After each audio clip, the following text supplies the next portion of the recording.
OTT platform ही मराठी फक्त चित्रपटाची गरज नाही, तर मराठी भाषेची गरज आहे. तर माझं मराठी भाषेचं मंत्री म्हणून मत असं आहे, की मराठीचा OTT प्लॅटफॉर्म देखील जर प्रत्येकाच्या हातामध्ये असेल, तर त्याच्यातनं मराठीचं संवर्धन होऊ शकतं, मराठीचं जतन होऊ शकतं आणि प्रचार आणि प्रसार होऊ शकतो. तर मला असं वाटतं, की OTT प्लॅटफॉर्म हा फक्त मराठी चित्रपटापुरता मर्यादित असू नये. त्याच्यामध्ये सगळं साहित्य असलं पाहिजे. त्याच्यामध्ये तुकारामांचे अभंग देखील ऐकता आले पाहिजे, ज्ञानेश्वरी देखील वाचता आली पाहिजे. OTT प्लॅटफॉर्म ही मराठी फक्त चित्रपटाची गरज नाही, तर मराठी भाषेची गरज आहे. याचं कारण मी आपल्याला सांगतो, की चित्रपट बघण्याची जी काही संस्कृती होती, पूर्वी आपण आठवड्यामधनं एकदा चित्रपट बघायचो. नंतर टीव्ही आल्यानंतर दिवसातनं एकदा चित्रपट बघायला लागलो.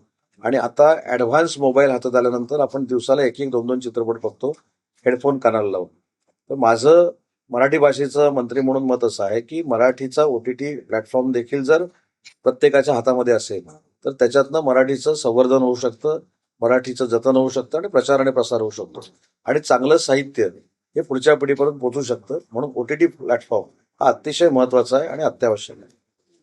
अभिजात मराठी या OTTच्या घोषणा झाली, या OTT कडून तुमच्या काय अपेक्षा आहेत?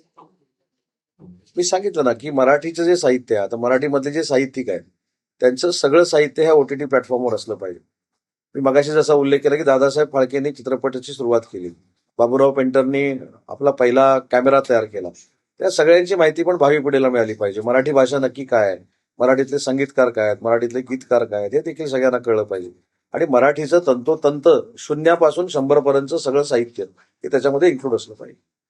अभिजात मराठी या OTTच्या मराठी सिनेमांना आपल्या हक्काच्या व्यासपीठ मिळेल असं तुम्हाला वाटतं का?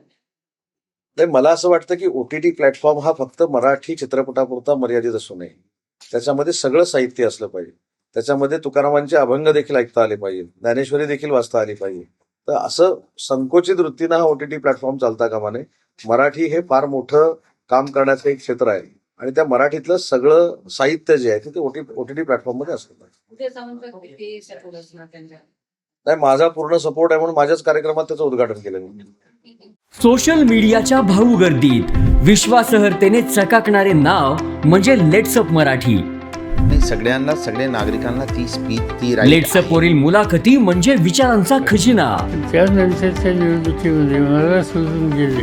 बातम्या केवळ वस्तुस्थिती सांगणाऱ्या, न प्रोपगंडा, फक्त जनतेचा अजेंडा.